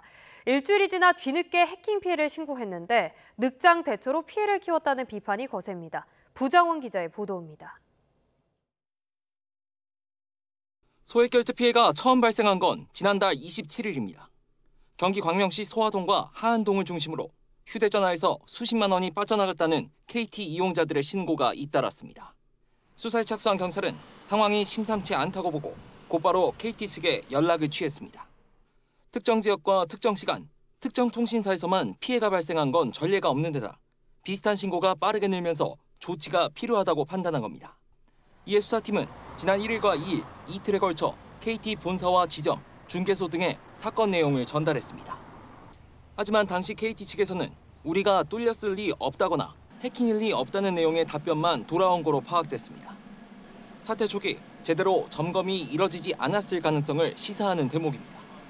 KT는 그로부터 일주일이 지난 뒤에야 해킹 추정 피해를 파악하고 관계 당국에 알렸는데 사고 발생 시간은 확인 불가로 피해 사실을 알기 전 이상 징후도 없었다고 신고했습니다. 이미 경찰에서 범행 가능성을 전달받았는데도 앞뒤가 안 맞는 내용을 적어둔 겁니다. 책임을 회피하기 위해 사안을 축소하려는 것 아니냐는 지적이 나오는 이유입니다. 이에 KT는 최초 피해 발생 이후 이상 징후를 감지하는 데 상당한 시간이 걸렸다고 해명했습니다. 세부적으로 이제 한 명 한 명 전체 홀을 이제 들여다보니까 일부 고객에 대해서 이상한 아이디가 보였습니다. 이제 그래서 그 부분에 대해서 인지하고 하느라고 한 3일 정도 걸렸습니다.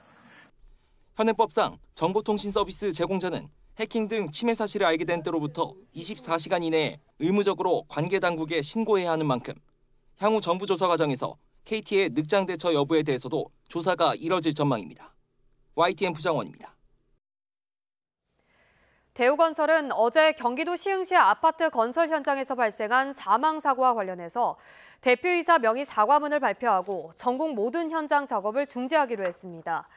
대우건설은 고인의 명복을 빌며 유가족 여러분께 이루 말할 수 없는 슬픔과 고통을 드린 점을 진심으로 사죄드린다고 밝혔습니다.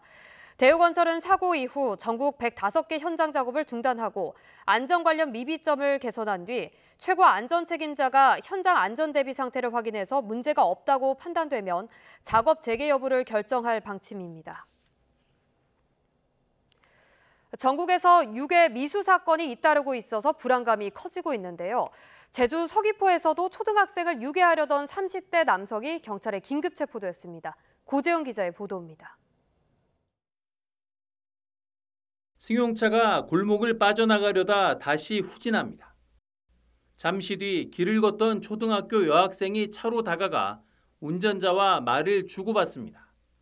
A씨는 이곳에 차를 세우고 창문을 내린 뒤 피해 학생에게 알바를 하지 않겠느냐며 유인했습니다.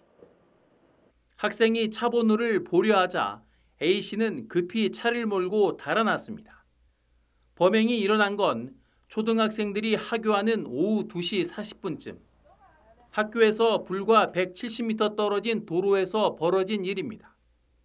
피해 학생이 곧바로 파출소를 찾아 차량 특징을 정확히 알려줘 A씨는 범행 3시간 만에 경찰에 긴급 체포됐습니다. 가까운 파출소로 찾아가서 신고하게 되었고요. 다만 그 신고 과정 중에 차량의 어떤 조그만 차량이라는 그런 특징만 설명을 좀 해줘서 그거에 수사에 도움이 됐던 것 같습니다. 경찰 조사 결과 A씨는 10년 전에도 초등학생 추행 혐의로 실형을 살았던 것으로 확인됐습니다. 이번 사건 소식이 알려지자 학부모들의 불안감은 더 커졌습니다. 아이가 혼자 하원을 하는데 놀래서 오늘 일부러 반차를 내고 아이를 하원시키러 나온 거예요. 네, 그래서 너무 이제는 남의 일만이 아니구나라는 걸 하고 너무 놀랬죠. 경찰은 A씨에 대해 구속영장을 신청하고 등하굣길 순찰을 강화하고 있습니다. YTN 고재영입니다. 서울 신림동의 한 피자 가게에서 프랜차이즈 본사 직원과 인테리어 업자 등 3명에게 흉기를 휘둘러 숨지게 한 혐의를 받는 점주가 체포됐습니다. 서울 관악경찰서는 오늘 오전 살인 혐의를 받는 40대 남성 점주 A씨에 대해서 체포영장을 집행했다고 밝혔습니다. 퇴원한 A씨는 경찰 조사에서 혐의를 인정한 것으로 파악됐습니다. 심우정 전 검찰총장 딸이 국립외교원 기간제 연구원 채용되는 과정에서 현행법 위반 행위가 있었다고 노동당국이 밝혔습니다. 석사학위 소지자를 뽑는다고 해놓고 학위 취득 예정자였던 심 전 총장 딸을 합격시킨 건 문제라는 건데 윗선 지시나 압력은 일단 밝혀내지 못했습니다. 권민석 기자의 보도입니다. 윤석열 사단으로 분류되는 심우정 전 검찰총장 딸의 특혜 채용 의혹은 정치권에서부터 논란이 됐습니다. 딸 A씨가 자격 미달인데도 이른바 아빠 찬스로 국립외교원과 외교부에 2차례나 부당하게 뽑혔다는 겁니다. 석사학위 소지자로 자격 요건을 명시하였음에도 석사학위 취득 예정자인 심우정 총장의 자녀를 채용했습니다. 서울지방고용노동청은 우선 국립외교원 기간제연구원 입사 과정에 문제가 있다고 판단했습니다. 채용 공고대로 석사학위 소지자가 다수 지원해 학위 취득 예정이었던 A씨까지 포함할 이유가 없었다고 지적했습니다. 이렇게 자격 요건을 자의적으로 변경해 A씨가 합격한 만큼 다른 지원자에겐 절차적, 결과적 불이익이 발생해 채용 절차법을 위반했다고 적시했습니다. 다만 당시 박철희 국립외교원장의 지시나 압력을 입증할 진술과 물증은 확보하지 못했다고 설명했습니다. 또 외교부 공무직 연구원 채용과 관련해 A씨를 위해 1차 최종 면접자를 탈락시켰다거나 A씨 맞춤형으로 2차 채용 공고를 바꿨다는 의혹 등에 대한 위법 정황도 발견하지 못했다고 밝혔습니다. 노동당국은 국립외교원의 채용 절차법 위반에 과태료 부과가 가능한지 법무부에 유권 해석을 의뢰했습니다. 이와 별도로 고위공직자범죄수사처가 A씨 특혜 채용 여부를 조사하고 있어 강제 수사를 통해 결론이 뒤집힐 가능성은 남아 있습니다. YTN 권민석입니다. 극심한 가뭄으로 강원도 강릉 지역 전체가 갈수록 지쳐가고 있습니다. 취수연 저수율이 매일 떨어지면서 논란이 컸던 용암댐 용수 역시 한시적으로 사용하기로 결정했습니다. 홍성욱 기자입니다. 용수 3천만 톤이 저장된 도암댐입니다. 강릉 수력발전소에 물을 보내기 위해 지난 1991년 건설됐습니다. 하지만 발전 방류수가 가축분유, 농약, 토사와 섞여 남대천을 오염시키자 2001년 방류를 중단했습니다. 강릉 주 상수원인 오봉저수지와의 거리는 불과 20km. 오봉저수지 저수율이 단수 조치 코앞까지 떨어졌고 제한급수로 시민 불편이 커지자 마침내 도암댐 물을 생활용수로 사용하기로 결정했습니다. 평창 도암댐에서 방류를 시작하면 이곳 강릉 방류구를 통해서 물이 쏟아질 계획인데요. 이후 남대천을 거쳐 홍제 정수장을 통해 물이 공급될 계획입니다. 문제는 수질. 앞서 환경부는 방류수를 정수 처리하면 아무 문제가 없다는 전문기관 의견을 공개했습니다. 강릉시는 도수관로 15km 구간에 있는 용수 15만 톤에 한해 하루 10,000톤씩 공급받을 예정이었던 애초 계획과 달리 가뭄이 해소될 때까지 물을 공급받는 것도 검토 중입니다. 단 인체에 치명적인 중금속을 비롯해 수질에 문제가 없어야 한다는 조건을 붙였습니다. 수질 검사는 물론 혹시나 있을 퇴적물 유입 등을 확인해서 혹시 상수 원수로 쓰기 부적합하다고 판단될 경우에는 환경부와 한수원과 협의해서 즉시 방류 중단하도록 조치할 계획입니다. 강릉시는 도암댐 방류수를 홍제 정수장으로 공급할 수 있도록 관련 시설 공사도 서둘러 시작했습니다. 수질 문제가 없다면 도암댐 용수 공급은 오는 20일쯤 이뤄질 예정.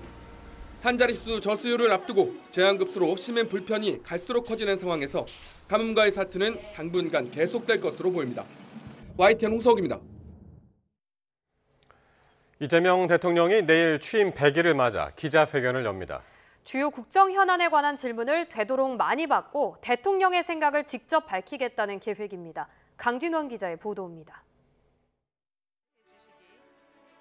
이재명 대통령이 기자들과 두 번째 공식 대화의 자리를 마련했습니다. 지난 7월 3일 임기 시작 한 달을 맞아 진행한 첫 기자회견 이후 70일 만입니다. 역대 대통령 중 취임 100일 만에 두 차례나 회견을 여는 건 이번이 처음인데 그만큼 이 대통령의 소통 의지가 강하다는 게 대통령실의 설명입니다. 오전 10시부터 이재명 정부 출범 100일 기자회견이 열립니다. 내 외신 기자 152명이 참석합니다. 회복을 위한 100일, 미래를 위한 성장을 슬로건으로 내건 이번 회견은 민생 경제와 정치 외교 안보, 사회 문화 등 세 분야로 나눠 진행됩니다. 대통령실 기자단이 추린 핵심 질문에 이 대통령이 우선 답한 뒤 자유롭게 질의응답을 이어갈 거로 보입니다. 취임 30일 기자회견에 이어 이번에도 이른바 약속대련은 없다고 대통령실은 강조했습니다. 일단 90분으로 예정된 회견 시간은 이 대통령이 되도록 많은 질문을 받기로 한 만큼 더 늘어날 가능성이 큽니다. 예정 시간은 90분입니다. 하지만 더 늘어날 수 있습니다. 대통령은 되도록 많은 질문을 받겠다고 언급했습니다. 대통령실은 회견에서 다뤄질 주요 의제로 민생과 경제를 꼽고 있습니다. AI 등 신성장 동력 발굴과 고용 확대, 집값 안정, 그리고 증시 활성화 등과 관련한 대책이 거론될 수 있습니다. 현재 50억 원인 주식 양도소득세 부과 대주주 기준을 유지할지에 대한 이 대통령의 생각도 공개될 거로 예상됩니다. 미국 이민당국의 한국인 노동자 구금 사태와 통상 압박, 주한미군 역할 재조정 요구 등 한미 간 쟁점 현안 또한 회견 테이블에 오를 거로 보입니다. 북중러 밀착이 심화하는 상황에서 대통령의 한반도 안보 구상 역시 관심사 중 하나입니다. 정부 조직 개편으로 검찰의 수사권과 기소권을 분리한 이후 후속 조치에도 시선이 쏠립니다. 보안 수사권 폐지 여부 등 검찰 개혁의 수위와 속도를 놓고 여권 내에서조차 일부 이견이 노출되고 있기 때문입니다. 야당이 강하게 반발하는 내란 특별재판부 설치에 대한 이 대통령의 입장을 묻는 내용도 질문지에 들어갈 거로 관측됩니다. 하나같이 풀기 힘든 난제들이지만 결국 열쇠는 이재명 대통령이 쥐고 있다는 평가가 많습니다. 취임 100일 기자회견에서 나올 이 대통령의 언급 하나하나에 온 국민이 주목하는 이유입니다. YTN 강준원입니다. 최근 여야의 대치 상황을 가장 적나라하게 볼 수 있는 곳이 국회 법제사법위원회입니다. 간사 선임을 둘러싼 신경전을 넘어 서로를 독재당, 내란당, 성추행당으로 노골적으로 비난하는 말까지 나왔습니다. 김다현 기자입니다. 국회 법제사법위원회에선 당연한 듯 또 목청 싸움이 벌어졌습니다. 국민의힘 나경원 의원의 간사 선임을 두고 일주일 넘게 해달라 안 된다 추나 대전이 반복됐습니다. 이게 추미애 위원장 홀로의 나홀로 법사위가 아니지 않습니까? 민주주의를 존중하고 내란을 일으키지 말았어야죠. 내란을 옹호하지 말았어야죠. 법사위는 오는 22일 건진법사 관봉권 띠지 분실 사건을 콕 집어 검찰개혁 입법 청문회를 열기로 거수 표결을 통해 확정했습니다. 일방적 진행이라는 반발 속에 내란당, 독재당, 성추행당이란 말로 서로를 신랄하게 꼬집었습니다. 반성하십시오. 내란당이 아니면 할 수 없는 발언을 한 거예요. 나홀로 독재당 혼자서 다 해드세요. 박은정 의원님, 성추행당 의원 여기 와 있을 자신 있습니까? 국민의힘은 조직 문화입니까? 반말하고 막말하고. 내란 특별재판부도 거듭 도마 위에 올랐는데 법원이 어떤 판단을 내릴지 초조해진 민주당이 인민재판을 하려는 거라며 국민의힘은 결사 반대를 외쳤습니다. 이 계엄 문제가 곧바로 내란으로 연결될 수는 없다는 것이 다수설입니다. 민주당도 당내 이견으로 난감한 눈치입니다. 내란 재판부는 윤석열 전 대통령의 총칼 계엄과 같다고 비판한 초선 박희승 의원은 의원 단체 SNS 방에서 쓴소리를 들은 거로 전해졌는데 박 의원은 비유가 부적절했다며 발언 이틀 만에 사과했습니다. 네, 그것이 개혁의 큰 물줄기를 다른 데로 돌릴 수 있다거나 뭐라고 하는 그렇게 보지는 않고 있습니다. 아직 법안이 무르익지 않은 만큼 용산도 일단 관망하는 분위기입니다. 이재명 대통령이 내란 재판부 구성에 공감한다는 한 언론의 보도에 대해 대통령실은 국회 일에 가타부타 언급하지 않는다고 선을 그었습니다. 내란 특별재판부 설치 안건은 아직 법사위 소위 단계에 머물러 있습니다. 실제 법안이 통과될지는 여당 내 신중론과 대통령의 의중이 핵심 변수입니다. YTN 김다연입니다. 여야가 민주당이 추진하는 3대 특검법 개정안을 일부 수정해 처리하고 금융감독위원회 설치를 위한 법률 개정을 추진하기로 합의했습니다. 민주당 문진석 원내 수석 부대표는 국민의힘 요구를 받아들여 기존 특검법에서 특별히 수사기간 연장을 개정안에 더 담지 않는 것으로 합의했고 수사 인력 증원도 최소화하기로 의견을 모았다고 설명했습니다. 대신 국민의힘은 국내 금융기능을 재정경제부로 이관하고 금융감독 기능은 금융감독위원회로 개편하는 내용의 금융당국 조직 개편에 협조하기로 했습니다.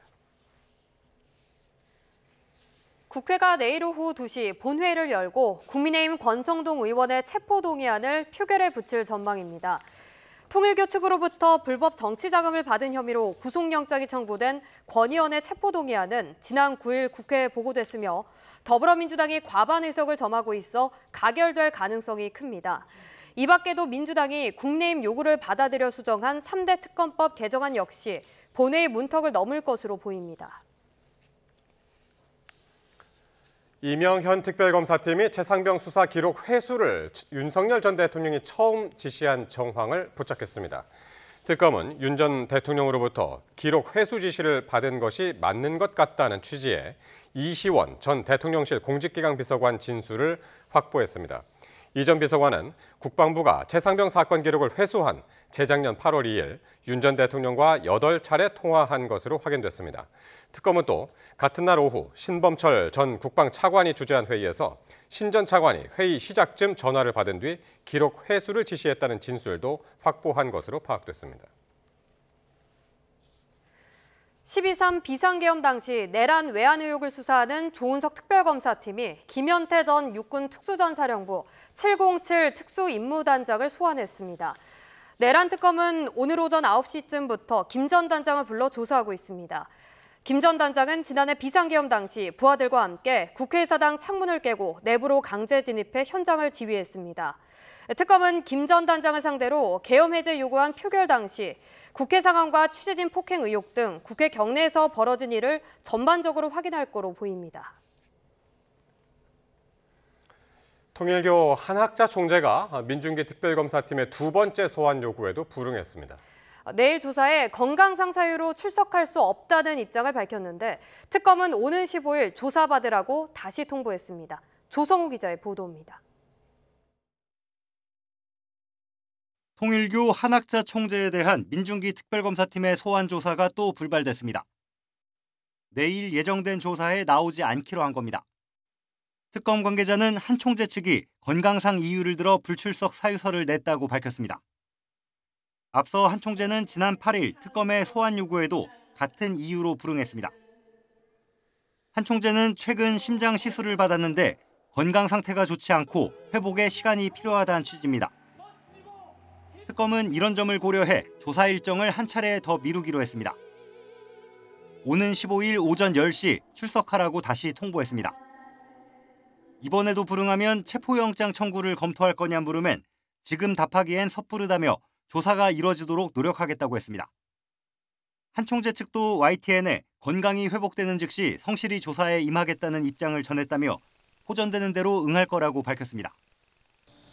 한 총재는 통일교 현안 청탁을 위해 윤영호 전 세계본부장을 통해 국민의힘 권성동 의원과 김건희 씨 측에 금품을 건넨 혐의를 받고 있습니다. 김 씨는 건진법사를 통해 통일교 측에서 명품 가방 등을 받은 혐의 등으로 구속 기소됐고 권 의원은 정치자금 1억 원을 받은 혐의로 구속영장이 청구됐습니다. 한 총재가 조사에 응한다면 앞서 특검에 불려나온 다른 공인들과 같은 공개 소환 방식으로 취재진 포토라인에 서게 될 전망입니다. YTN 조성호입니다. 취업자 수가 석 달째 10만 명대 증가세가 이어졌지만 청년 취업자는 22만 명 감소했습니다. 건설업과 제조업의 고용 부진도 계속되고 있습니다. 정부는 AI 대전환과 초혁신 경제를 조속히 추진해서 청년들이 선호하는 일자리 창출에 역량을 결집하겠다고 밝혔습니다. 보도에 오인석 기자입니다. 지난달 취업자는 16만 6천 명 늘며 석 달째 10만 명대 증가세가 이어졌습니다. 보건복지업은 돌봄 수요와 노인 일자리 등 직접 일자리 사업 효과로 30만 명 넘게 늘었습니다. 민생회복 소비 쿠폰 지급 영향으로 숙박 음식업도 취업자 수가 개선됐습니다.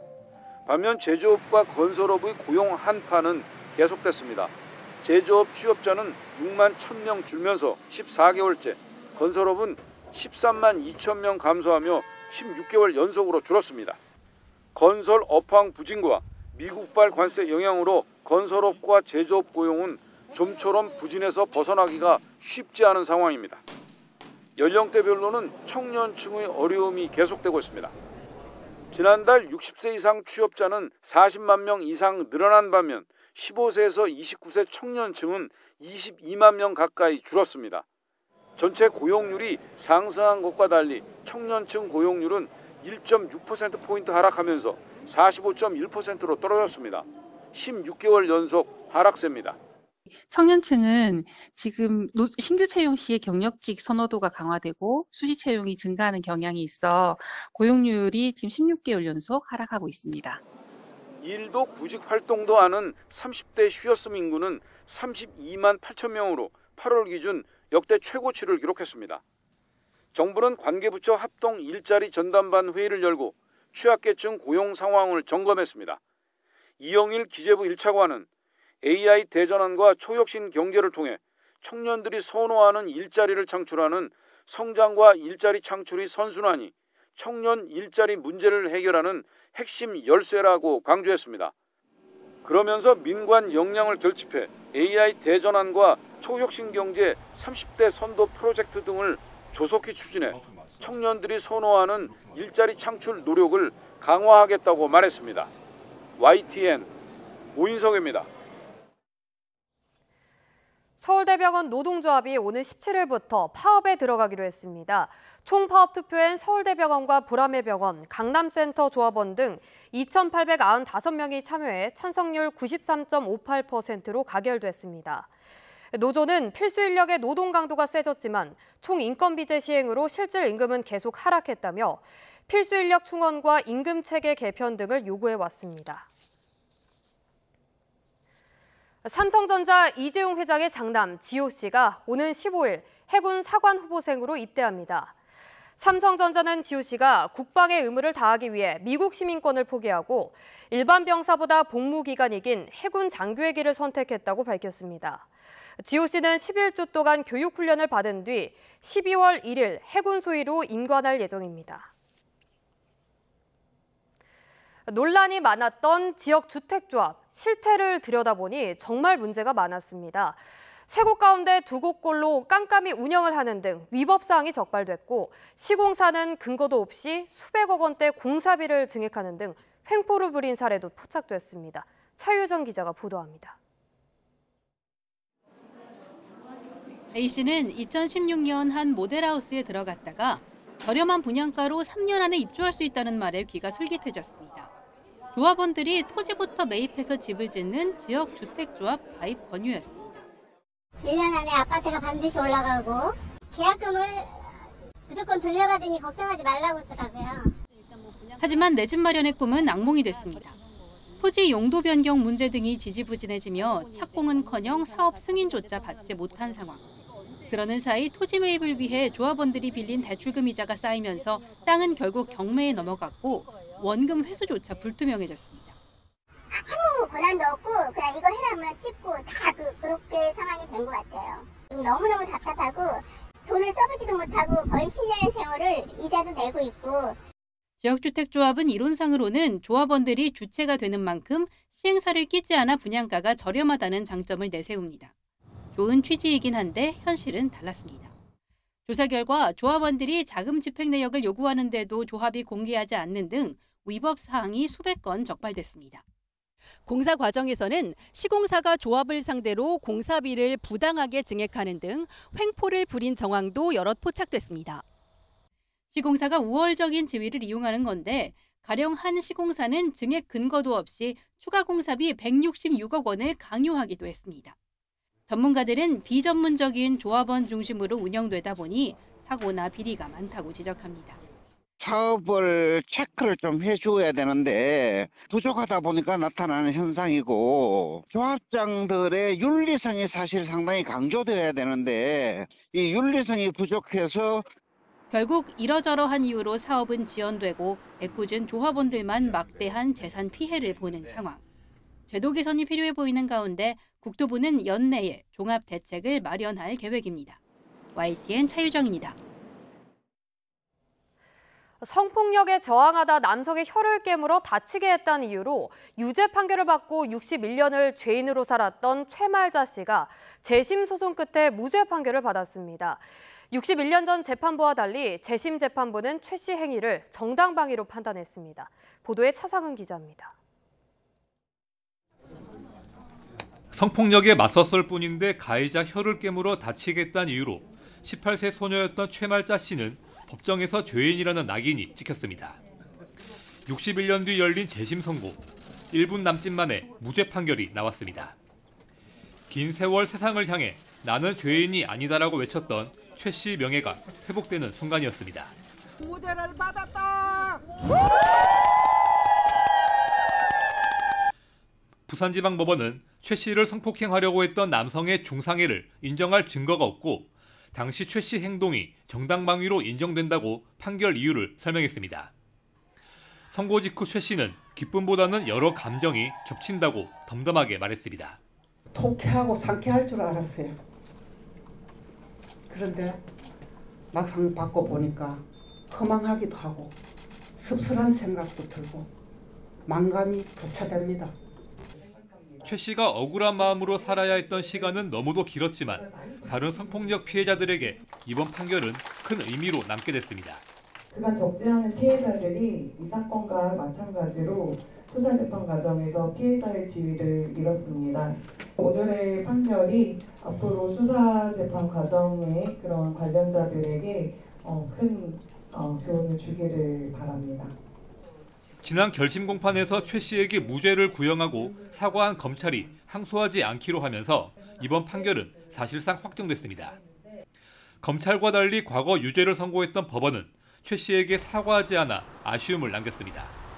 최말자 씨와 변호인단은 당시 수사기관의 잘못으로 이번 사건을 겪게 됐다며 국가배상 소송을 통해 국가의 책임을 추궁할 계획이라고 밝혔습니다. YTN 차상입니다. 배달라이더 등 인적 용역 소득자 147만 명이 총 1,985억 원의 소득세를 환급받게 됩니다. 국세청은 인적 용역을 하는 영세 납세자가 별도 수수료 없이 쉽게 세금을 돌려받을 수 있도록 소득세 환급금을 안내한다고 밝혔습니다. 오늘부터 모바일로 세금 환급 안내문이 발송되고 모바일 클릭 한 번으로 최대 5년분의 환급금을 신청할 수 있다고 국세청은 설명했습니다. 김경협 신임 재외동포청장은 국민주권정부 첫 청장으로서 무한한 사명감과 책임감을 갖고 모국과 동포사회 간 연결을 넘어서 연대를 강화하는 데 앞장서겠다고 밝혔습니다. 김 청장은 오늘 인천 송도 재외동포청에서 열린 취임식에서 우리 동포들의 민간 외교 활동을 정부가 뒷받침하고 각 분야 전문가들이 모국과 협업할 수 있는 연대 플랫폼을 구축하겠다며 이같이 강조했습니다. 동포사회가 가진 경험과 지식 그리고 글로벌 네트워크를 우리 사회와 적극적으로 연결해 나가겠습니다. 해외 동포 청년의 국내 유치와 정착 지원을 통해서 세계 곳곳의 동포 역량을 적극적으로 활용하여 대한민국의 미래 성장 동력 확보에 기여하겠습니다. 트럼프 미국 대통령이 백악관 주변 식당으로 핵심 측근들과 함께 외식에 나섰다가 시위대를 맞닥뜨렸습니다. 범죄 단속 업적을 홍보하기 위한 행보였는데 뜻밖의 마주친 시위대로부터 당신은 히틀러라는 야유를 들었습니다. 박영진 기자가 보도합니다. 트럼프 대통령이 집권 2기 들어 처음으로 백악관 근처 식당으로 외식에 나섰습니다. 주 방위군 투입 조치로 수도 워싱턴이 안전해졌다고 홍보하기 위한 행보였는데 벤스 부통령과 헤그세스 전쟁부 장관, 루비오 국무장관 등 핵심 측근들이 대거 대동했습니다. 식당 앞에 도착한 트럼프 대통령은 기다리는 취재진을 향해 드디어 안전한 도시를 만들었다며 자랑을 늘어놓습니다. This was one of the most unsafe cities in the country. Now it's as safe as there is in the country. So we're here with cabinet members having dinner. And everybody should go out. The restaurants now are booming.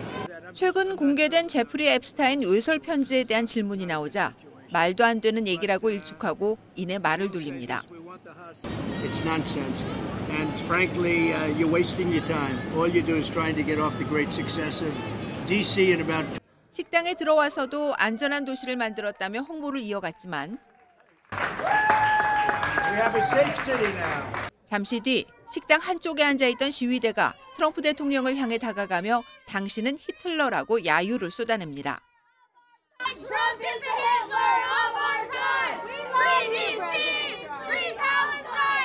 시위대는 강제 퇴장당했지만 트럼프 대통령을 향한 야유 영상은 SNS를 통해 퍼져나갔습니다. 뉴욕타임즈는 트럼프 대통령에게 이날의 외출은 승리의 행진으로 기획된 것이지만 워싱턴에서는 그에 대한 반감이 상당했다고 전했습니다. YTN 박영진입니다. 8년 만에 포스트시즌 진출을 꿈꿨던 롯데가 속절없이 무너지고 있습니다.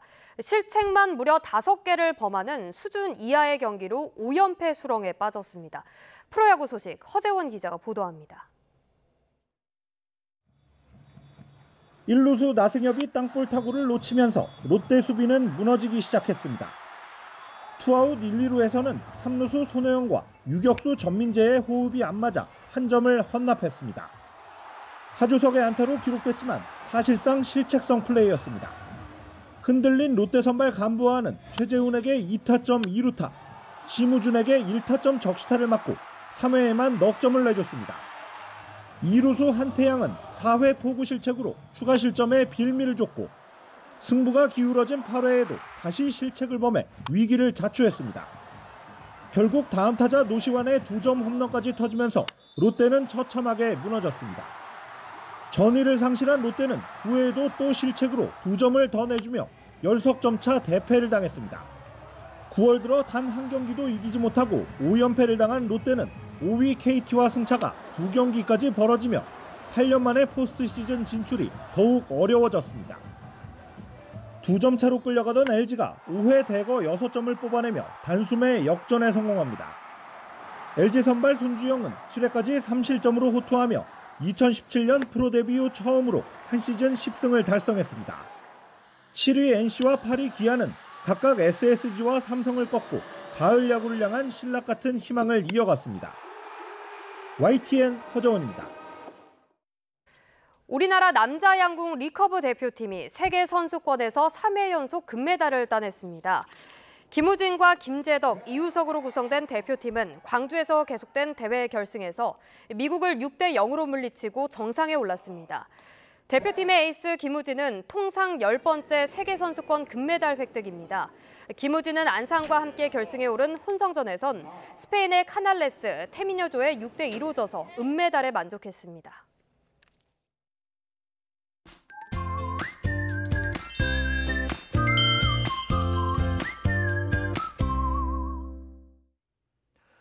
가을이 깊어가고 있지만 여전히 여름처럼 날이 덥습니다. 내일도 뜨거운 볕이 내리쬐면서 낮 동안 기온이 크게 오를 것으로 보이는데요. 서울 낮 기온이 32도, 대구 30도까지 오르는 등 더위가 쉬어갔던 대구도 다시 늦더위가 기승을 부리겠습니다. 하늘은 대체로 맑겠습니다. 다만 아침까지 내륙과 전남 해안에는 안개가 매우 짙게 끼겠고 제주도에는 오락가락 비가 이어지겠습니다. 또 바닷물의 높이가 높은 기간으로 해안가에서는 만조시 저지대가 침수될 수 있습니다. 피해 없도록 대비 잘해 주시기 바랍니다. 내일 아침 기온은 서울 20도, 대전 19도, 대구 19도로 예년과 비슷하거나 조금 높겠습니다. 낮 기온은 서울 32도, 광주 31도, 부산 30도로 예년보다 2도에서 5도가량 높겠고 일교차가 크게 벌어지겠습니다. 모레 오후부터 주말 사이 전국에 비가 내릴 것으로 보이는데요. 역시 가뭄이 극심한 강릉에는 양이 많지 않을 전망입니다. 날씨 정보였습니다. 수요일 뉴스나이트 마치겠습니다. 시청해주신 여러분 고맙습니다.